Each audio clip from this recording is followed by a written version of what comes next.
WNYC Studios is supported by Car Care To Go. We all know the hassle of getting an oil change or car repair. Car Care To Go saves you time and stress. They pick up your car, repair it, and bring it back to you all with the click of a button. Schedule now at carcaretogo.com and use code WELCOME25 for $25 off any service. That's carcaretogo.com and use code WELCOME25 for $25 off any service.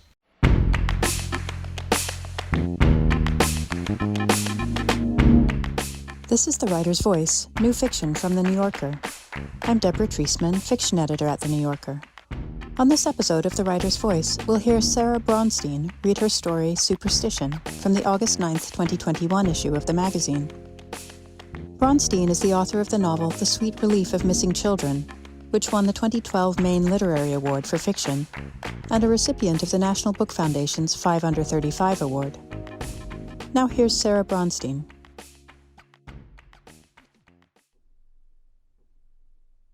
Superstition. They were born to the cul-de-sacs of the Arizona desert, hose-drinking boys, allowed to run loose provided they came when called, and they did, these two, James and Lenny, obedient and clever.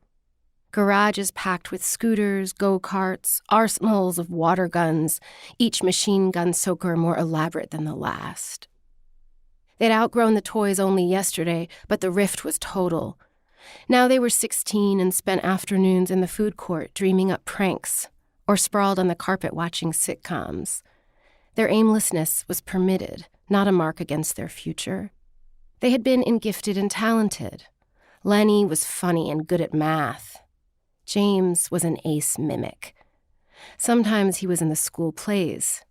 James wanted to become an actor, a theater rat in Manhattan. Lenny wanted to write for The Simpsons. Lenny told James about all the best things, Snoop and LimeWire and Eraserhead. Now, eBay. Lenny was one of those people tapped into a certain frequency, knew everything first. He had an idea, he said, wanted to sell something. A fish mounted on a wooden plaque, which he'd bought a couple years ago at a Goodwill for $3 and hung in his bedroom to annoy his mother, for whom fish were not decor. Your fish? You want to sell that? James didn't understand. The fish meant nothing. It was only ironic.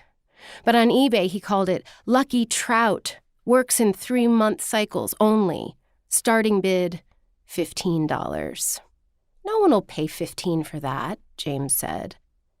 But he watched the whole thing happen, saw Lenny's fingers punching the keyboard, spinning a yarn, commanding money from a fool.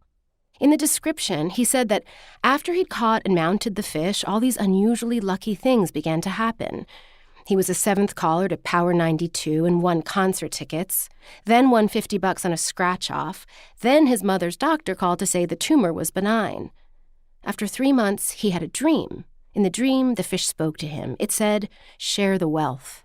At this point, his luck started wearing off. He got a parking ticket, and other annoying things happened until he gave the fish to his sister, at which point she got a spot on the gymnastics team, etc. And then after 3 months, she had a dream. The fish gave her the same message, and now they are selling it and hope the lucky winner respects its commands. A minor bidding war ensued. A person in Philadelphia won the trout for $93. 93! Lenny jerk-danced around his bedroom like Elaine Bennis, whom they both loved. People are strange, James observed. Lenny said they were going to be rich. He was certain. He sat down on the bed. The dark, newly shaven follicles on his cheeks awed James. He was so hairy already, like a hobo in a comic strip. So far, Lenny had used the internet only to steal movies and music. He hadn't understood. Cash. He rammed the heel of his palm to his forehead. Duh, he said. James wanted to sell something, too. He could sell the mirror in which he watched his body grow. He could sell his pants that no longer fit. He could sell his appendix or a kidney, everything extra, his gallbladder. He was unclear on whether you really needed a gallbladder. Do you need a gallbladder? Me personally? does one? No one really knows, Lenny said. The next day, they surveyed the objects on James's dresser. He had a trophy commending his participation in a recreational soccer league, and a black comb, and a framed photograph of his parents from before he was born. 19, 20, ivory soapy. His mother had been dead for a decade. All his life, that picture had sat there. His father would notice if it was gone.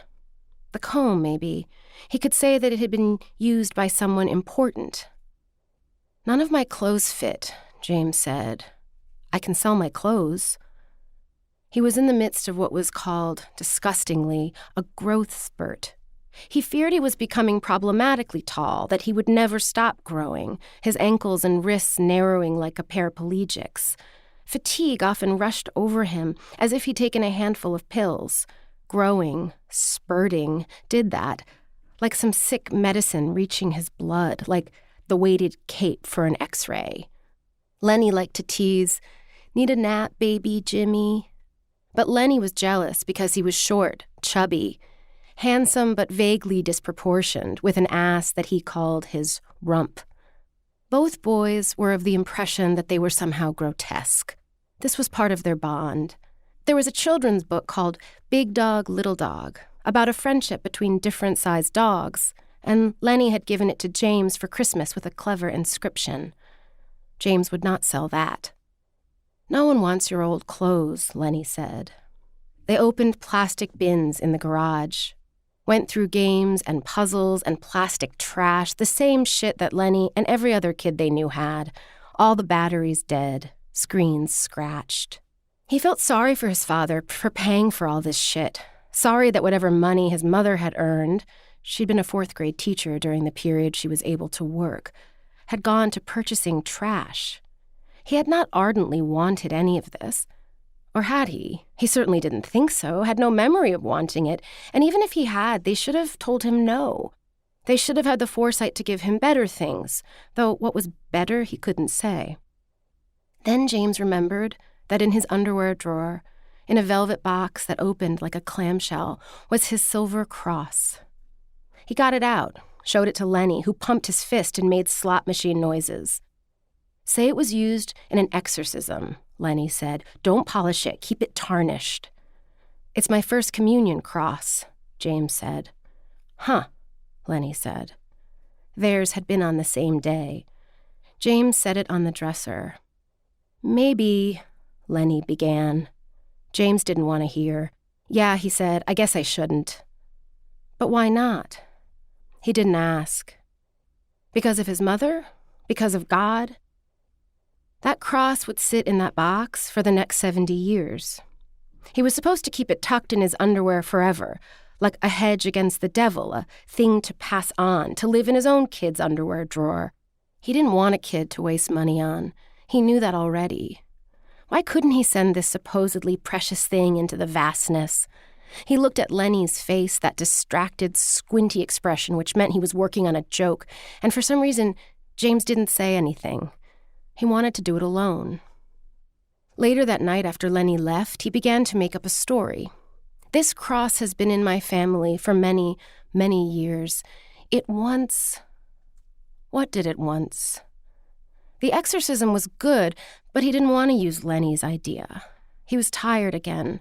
This time he embraced his fatigue, got into bed even before Conan. His mind dove into blankness, like a bird off a cliff. It would always be in his nature to get rid of things. He'd vowed it early.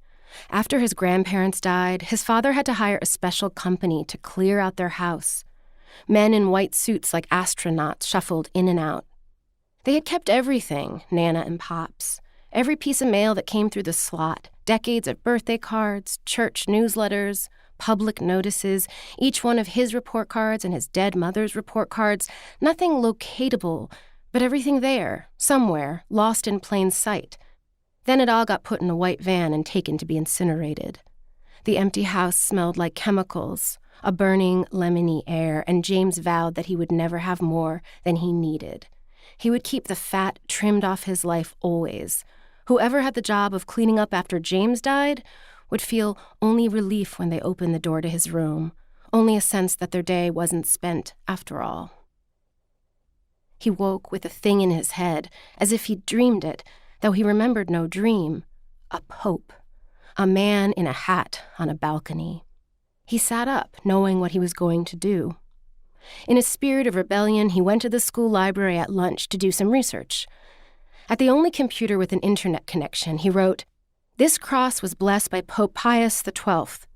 It has been in my family since 1915. My great-great-uncle got to meet him at an important council in Vienna." One of the controversial popes, this particular Pius had been reluctant to intervene as a genocide unfolded in Europe, but James didn't include that detail. He was pleased by the story. Writing it made him feel alert, subversive. Anyone who'd be moved by that pope or by any pope, anyone for whom such an object had meaning, deserved to be misled. Whether the buyer was Nazi or Catholic, he would feel no remorse taking that fool's money. He learned in the coming days that there were people who collected anything a pope has touched or blessed. The glove a woman was wearing when she shook his hand, the very fly that irritated His Holiness while he breakfasted one morning in Lisbon, you could buy that bug in a clear plastic box. The number of watchers of his cross startled him, then as it rose began to disturb him. He was tempted to call Lenny, but he just sat still, growing fearful, certain he was committing a crime. 15 people, 23, 57, 102. He sat in his bedroom on the computer his uncle had given them and that his father permitted James to keep in his room. His father did not know about all these eyes all over the world, seeing the laminate wood grain of his dresser top, the cloudy tarnish on the silver cross. The number of watchers rose, and he felt a shiver down his back as though someone had actually stepped behind him. He turned off the monitor. Atheism flooded his veins, as if from a spigot he'd opened. It was another kind of religion, almost, non-belief, a kind of moral fierceness. What's worse than an atheist? What's more repugnant to the faithful? He wanted to be that. He should kill a spider. He should say it landed on another pope, or on someone better, more powerful, Michael Jackson. He'd had it preserved, but now his mother had cancer, and they needed the cash to pay for her treatment. She might die, he could write, unless this Michael Jackson spider saves her. He imagined a life in which he supported himself with this kind of fraud. The auction ended at 5 p.m. the following Tuesday, but he wasn't at the computer to watch. He was eating dinner with his father, pork chops, applesauce, and individual serving cups for dipping. As he ate, he found himself growing nervous, for now the crime would have a victim, and who would that be? His father said, "Sheila wants us to go hiking with her this weekend. Saturday, 3-4 miles. Nothing too strenuous. Papago Park. What do you think?" She was his father's girlfriend, a special ed teacher. Most of his father's girlfriends were teachers, though not all from the same town. He was a school psychologist, rotated through the district. The new one drove a yellow Beetle. Once she'd been married to a ceramicist. "You want to come along? Sheila and I would love it if you'd join us." James did not want to hike or bike or admire the crags and the earth or do any of their Saturday activities. He wanted to be still, like a lizard. He said that he and Lenny had plans to go to Sunsplash on Saturday. Sure thing, his father said. He never took it personally, never forced James to do anything. That was the unspoken policy. James went back to worrying about the cross. Perhaps the new owner would have it examined by an expert, a jeweler or a priest. His grandmother probably bought it at the church bookstore or ordered it from her angel catalog. It couldn't be old enough to have been blessed by that pope. He wanted to check the computer. He put down his fork. Sometimes having to sit at a table with his father, listening to him eat, was unbearable. James hated when he was hard on his dad. His father was the most decent person James knew. The lock on James's door, for example. When James was 6 or 7, they put him on Santa's lap, and when Santa asked what he wanted, he'd said, "My own apartment." He'd meant it, hungered for privacy in a way that felt bodily. From his earliest memories, that's what he'd wanted. A compartment, really, a cubby, his own air. Of course, this was a story everyone loved telling. His grandparents, an apartment, his own place, a knee slapper. But his father had known not to make fun. His father had the next day installed a small lock, a hook and eye, on the inside of his bedroom door at a level where James could reach it. He said, "I want you to know I respect your privacy." His father chewed his pork chops loudly, cleaned the applesauce cup with his index finger, licked his finger, and finally James excused himself. Tonight, he locked himself in. The winning bid was $290. Good Christ, the number frightened him. A siren went off in his head. Conspiracy, conspiracy, red syllables spinning. Should he tell his father? No. He called Lenny and confessed. He expected Lenny to chide him or to be mad that James hadn't told him, but Lenny only said, "A pope? That's genius, man. That's sick." And James felt a pop of regret and went cold all over. "It's fraud," James said. Lenny laughed. "My fish was fraud, too." "It feels different." Lenny said it wasn't a big deal. If James got caught, he should claim to be an idiot who believed a stupid story, a gullible kid who'd only passed on what he'd been told. It's not illegal to sell bullshit, not in America. You could not be arrested for holding a false belief. They talked about things one could buy with $290. "I'm sorry I didn't tell you," James said before they hung up. And Lenny said, "You're cold-blooded, man. I respect that. I don't think I could sell mine." James received an email. "Quite the showdown. I am the lucky winner. My name is Stephen. Please share your address, and I will send a check promptly by postal service. I prefer to use checks. I hope this is acceptable to you. I'm old-fashioned, in most things, when I can be. When you send the cross, it would be kind of you to include a detailed write-up. Anything you know is appreciated. Its provenance, ownership, travel history. For posterity, I will take great care of it. You can be sure. Yours sincerely." That night, James dreamed of a fish on a plaque, a mechanical bass, one of those singing novelties. But no words came out, no command, just screeching, metal on metal, a mouth gasping for air. And after he woke, he lay in his bed for a long time. Lenny would say it was a funny dream, but it was not. He wouldn't tell Lenny. The sunrise made his curtains red. He pictured the desert around him. In his mind, he lifted its top, like the lid off a pot, and underneath in a million divots and tunnels and burrows, every manner of bug fretting away, full of poison. Not just bugs, people too. Bugs and people toiling out of sight. A suffering class, an army of workers, always out of sight. He tried to remember them. He was supposed to be grateful he was not them. He'd received this message from a young age. But you had to remember them to be grateful. He knew he'd made a mistake. Taking that man's money made him feel sick. Stephen's money. Bad luck. Nonsense, but there it was, suddenly clear. He was ashamed of his irrationality, but would not compound it with denial. Before he left for school, he made a decision, and he wrote an email, simple and to the point. "I've thought about it, and I feel uncomfortable taking money for something of spiritual significance. You obviously care a lot about this. Please send me your address. I need no money. It's yours for free." He felt better. He was going to tell Lenny at lunch, but Lenny was busy talking about some girl who'd apparently spent almost the entirety of typing period painting her nails with whiteout, and then at the end aced the unit test. A girl like that, Lenny mused. She commands respect. Then the girl joined them, and Lenny introduced them. That was quite a stunt in typing. She tossed an arm like whatever. Her name was Claudine. She had dyed black hair and a loud, zingy voice.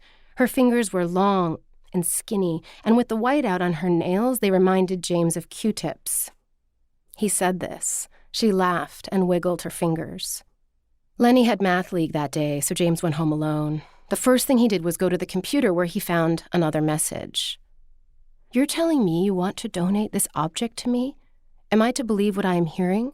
Faithfully, Stephen." The interrogative mood annoyed him, as did the sign-off. He did not want to say it again. He could not. "Yes, send me your address," James wrote. He didn't put his name. It was 3:00. He made himself a snack. He turned on the television. He watched bloopers, then an infomercial for the last piece of exercise equipment he'd ever need, a kind of pulley that would do miraculous things to both the male and female posterior, gravity defiance.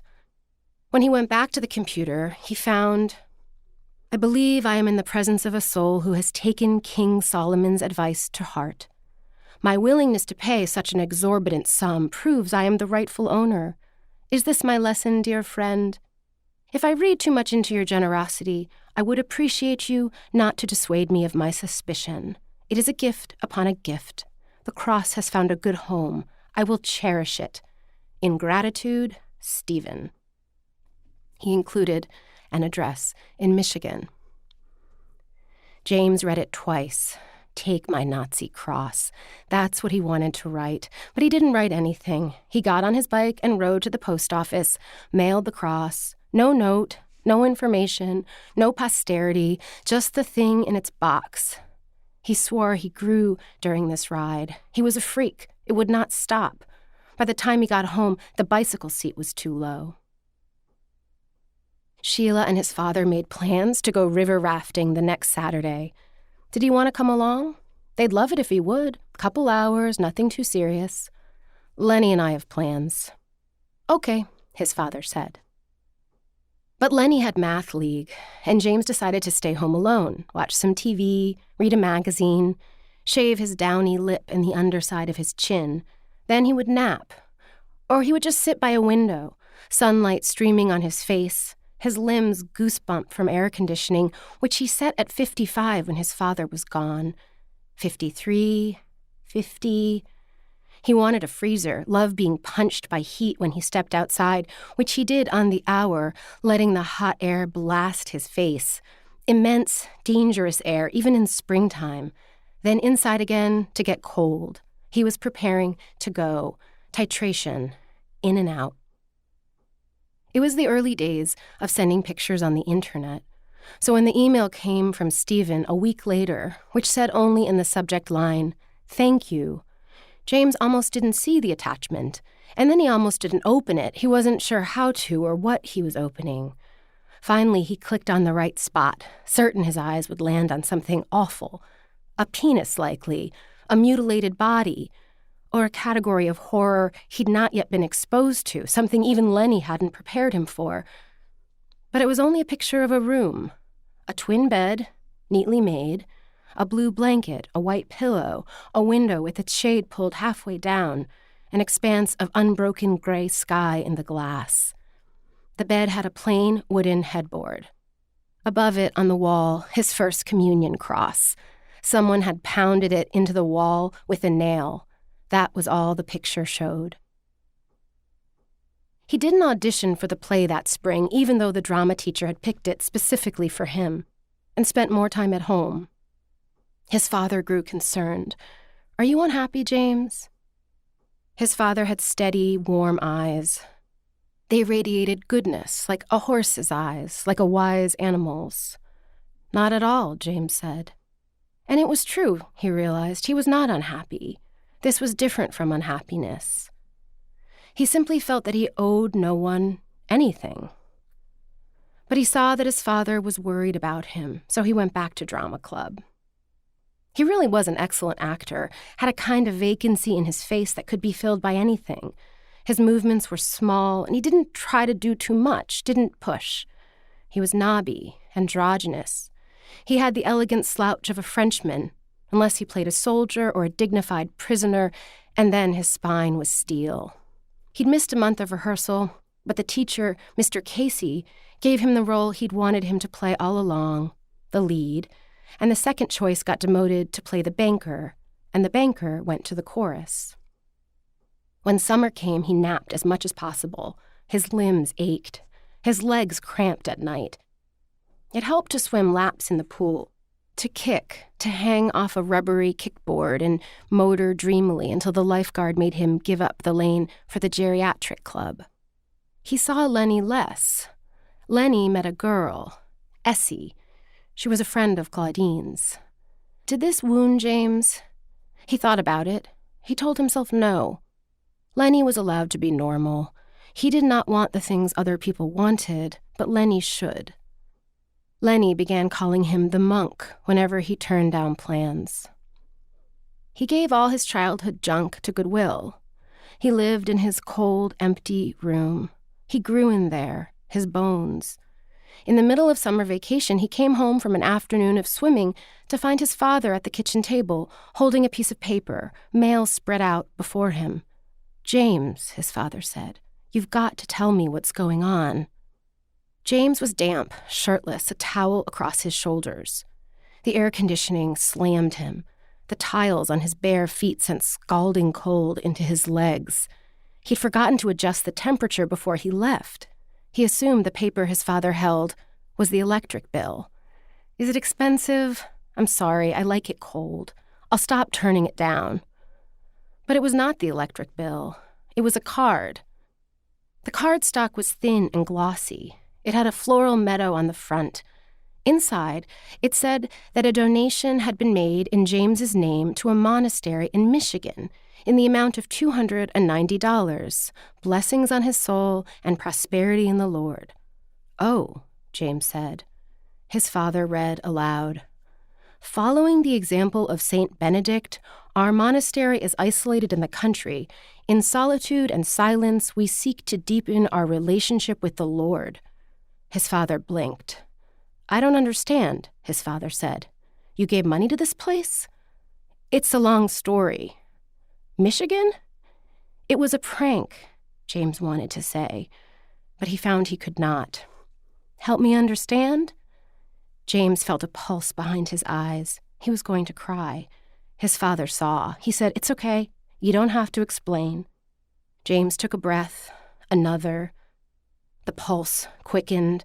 His father said, "We'll start going to church again."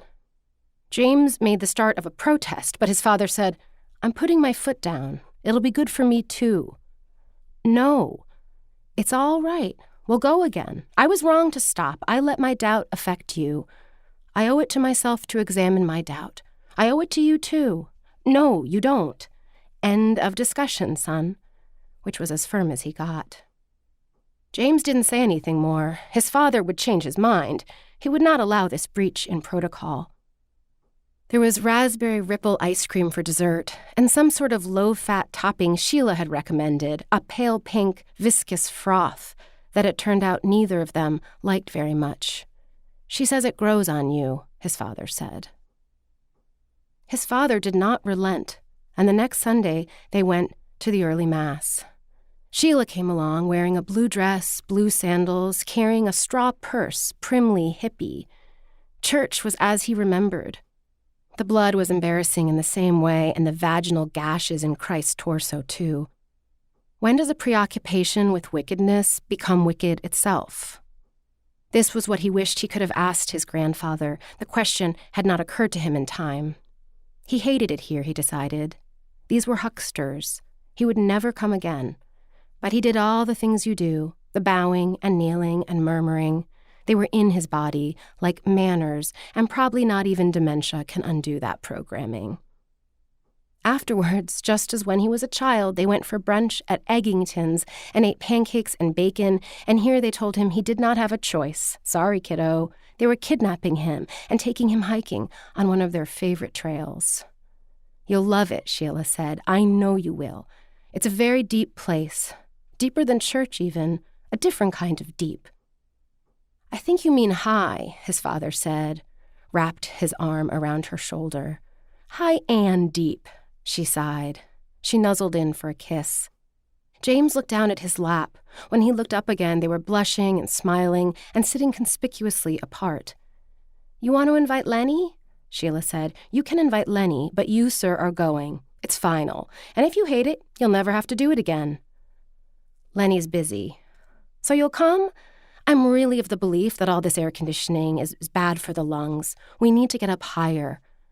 It was the first time she'd made any play for his time. She wore 2 big turquoise rings, one on each middle finger, and her mouth was slick, coated in Vaseline on account of the dryness. She applied it constantly, always offered it to James and his father, even though neither availed himself. How chapped would his lips have to be to take a smudge of it from her mouthy tube? "What do you say, James?" his father asked. In his father's eyes was the softest beseeching thing, barely there. James could plausibly deny having seen it. Oh, James thought. Oh. He had missed something. He looked back to Sheila, saw her glistening lips, her sunny force, and understood. She was going to become his stepmother. Nothing was spoken, but it was so clear that he couldn't believe he hadn't seen it before. He was fine. It's true, there was a moment, just one, a stabbing sense of separation, but it passed. He did the math. She was too old for babies. Well, he was disappointed in his father for needing a wife, but people were allowed to do normal things. "I'll hike," he conceded. "Once." She clapped her hands. "But I'm never going to church again," he said, just to make that clear. His father raised an eyebrow. "He'll come back to it when he needs it," Sheila said, patting his father's hand. "I won't," James said. "You'll decide," his father said, "when you're ready." "I've decided." "I thought I'd decided," Sheila said, "many times."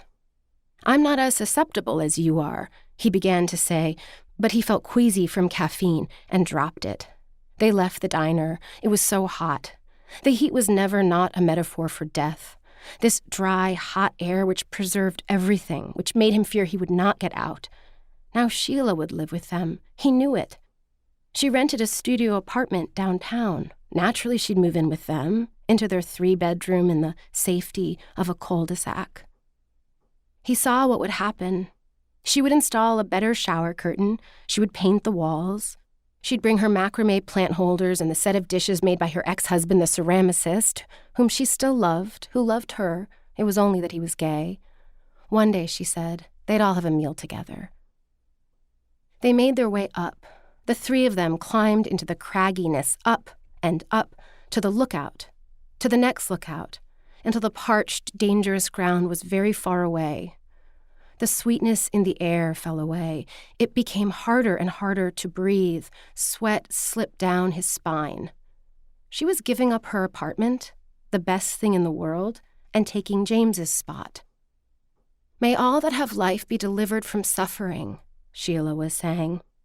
"I say that every time I despair. It's amazing how much comfort it gives me, which I know isn't the point, my comfort, but I can't help it." She gave a happy sigh, 2 notes, like a flute. "I say it when I despair, and I say it when I see any creature despairing. I'm always saying it." "It's very generous of you," his father said. "Sweetie, don't tease. When we state our intentions in the simplest way, we come closest to our divine nature." "I'm dizzy," James said, for the world had gone faintly gauzy, but he spoke too softly for them to hear. Then Sheila was saying, "Oh my God, look at that." And from her tone, they couldn't tell if it was something sublime or dangerous. A flowering bush, a snake poised to strike. Something glistened on the ground near James's foot. No, it was not alive, not going to bite. It was a necklace, half under his sneaker, a gold necklace with a charm. She bent down to pick it up. "A sombrero," she cried. "How marvelous! I told you about this place." "A sombrero," his father said. "Well, look at that." She held it up to the sun. "Brass," she announced, "not gold, but that did not detract from its luckiness." His father pretended to be a prospector, put it between his teeth, but Sheila grabbed it back from him. "It's James's," she said. She put it in his hand, which was damp, shaking a little. "James found it," she said, getting close to his face, speaking tenderly. "Didn't he?" "I wasn't," he said. But he was. He had been. He didn't want to be. He felt sick. Her face near his face wobbled like a hologram. "Did you have too much coffee, honey?" "Maybe," he said. He was always doing this, bringing himself to nausea with caffeine. "Darling," Sheila said, stroked his cheek. "You okay there, pal? You need some water?" Did you see him drink a single glass of water at Eggington's?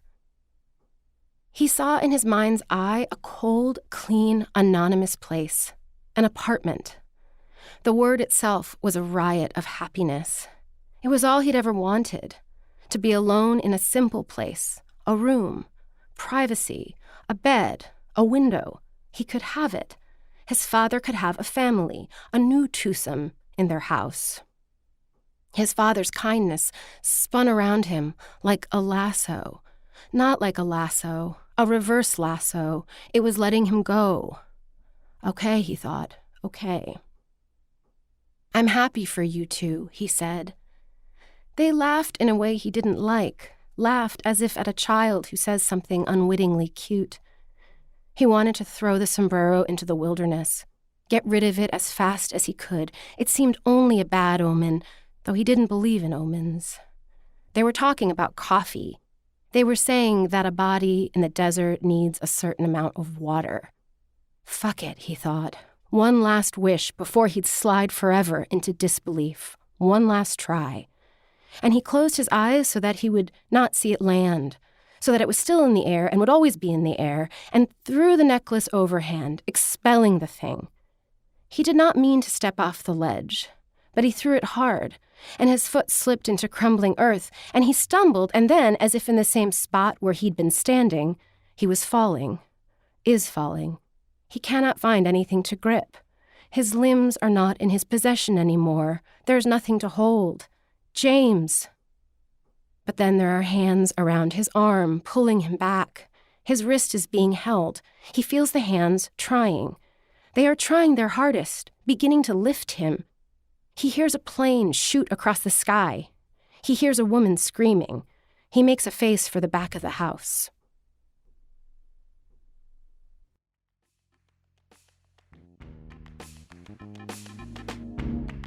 That was Sarah Bronstein reading her story Superstition. This is her third story in the magazine. You can hear more New Yorker fiction read by the authors on NewYorker.com and on the New Yorker apps available from the App Store or from Google Play. On the New Yorker Fiction Podcast, we invite writers to choose stories from the magazine's archives to read and discuss. This month, Ann Patchett reads The Proxy Marriage by Miley Malloy. You can subscribe to that and other New Yorker podcasts by searching for The New Yorker in your podcast app. Tell us what you thought of this podcast by rating and reviewing The Writer's Voice in Apple Podcasts. Our theme music is by Jordan Batiste and Ross Michaels of North American Plastics. The Writer's Voice is produced by Michelle Moses. I'm Deborah Treisman. Thanks for listening. WNYC Studios is supported by Car Care to Go. We all know the hassle of getting an oil change or car repair. You waste hours coordinating rides and shuttles or sitting in a stuffy waiting room. There's a better way with Car Care to Go. Contactless, valet service, and repair from highly trained and trustworthy mechanics. Car Care to Go saves you time and stress. Car Care to Go picks up your car, repairs it, and brings it back to you all with the click of a button. Schedule now at carcaretogo.com and use code WELCOME25 for $25 off any service. That's carcaretogo.com and use code WELCOME25 for $25 off any service.